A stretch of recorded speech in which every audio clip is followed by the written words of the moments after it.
Ayun niya, ingat sa pagbiyahe mamaya ya. Ipapa-LBC ko na lang yung rehistro. Pero yung motor mapapadala na namin ngayon. Siyempre, alam nyo na walang iba. Siyempre, alam nyo na walang iba. Siyempre, alam nyo na walang iba. Siyempre, alam nyo na walang iba. Alam nyo na walang iba. 10x lang sa kalam. 10x sa kalam. 10x lang sa kalam. 10x lang sa kalam. 10x lang sa kalam. Another day, another bike. So magkasakay tayo ng ating unit dito sa van, no, mga kuys, papuntang Sorsogon. Ayan. So may bumili pala sa atin mga kuys ng unit netong TMX 125. So ito ay dadali ng Sorsogon. So yung bumili pala nito mga kuys ay nasa ibang bansa. So nakisuyo muna yung bumili sa atin na dito sa van na to na isabay papuntang Sorsogon, no, Bicol. Yeah. Anong bayan pala ng ano yan, ya? Castilla. Castilla? Yun. Pangalan pala, ya?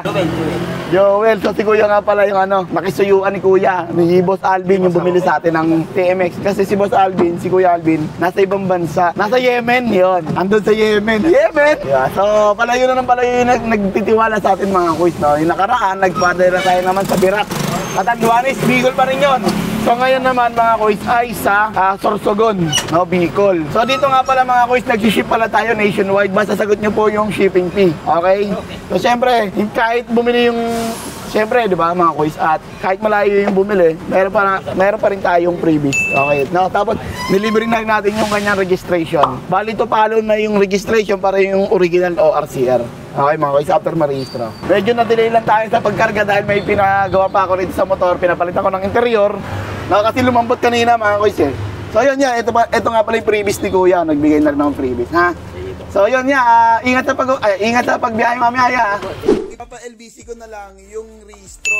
Pero yung motor mapapadala na namin ngayon. Okay po. Oo. So yeah, ready na rin pala. Okay lang ba, videoan ko? Okay lang. Ibibigay ko sa yung freebies ya. Eto, bigyan kita ng helmet. So hindi mo magagamit kasi yung 3 months warranty natin. Ang gagamitin natin, bibigyan na lang kita ng mini driving light, magandang klase. Ayan yo. Okay. Para may pakabit mo, ayan. Maganda to ya. Oh, laser gun. Okay, isang set. Tapos bigyan na rin kita ng isang set na brake shoe. Harap likod para may magamit ka. No? Tapos yung registration niya, ililibre ko na rin. Tapos pati yung pagpapadala ng LBC sa registration sa papel, ako na rin po ang magsasagot nun. So pwede na natin ipakarga ya yung ating unit na TMX 125. Okay. Ano pangalan pala? Pangalan po? Alvin. Alvin, taga saan kayo ya? Sa Bicol? Sa Sorsogon. Malayo Sorsogon pala. Buti may nakuha kang pagsasabayan niya. Ay, ano nga lang natin. Masahe lang din yan pag, deliver. Isasakay na namin yan ngayon, no? Okay po. Kasi nagmamadali din yan. Okay, kasi may sige, mga pasahero din. So yun ya, ano pala masasabi mo sa previous natin ya? Solid. Panalo.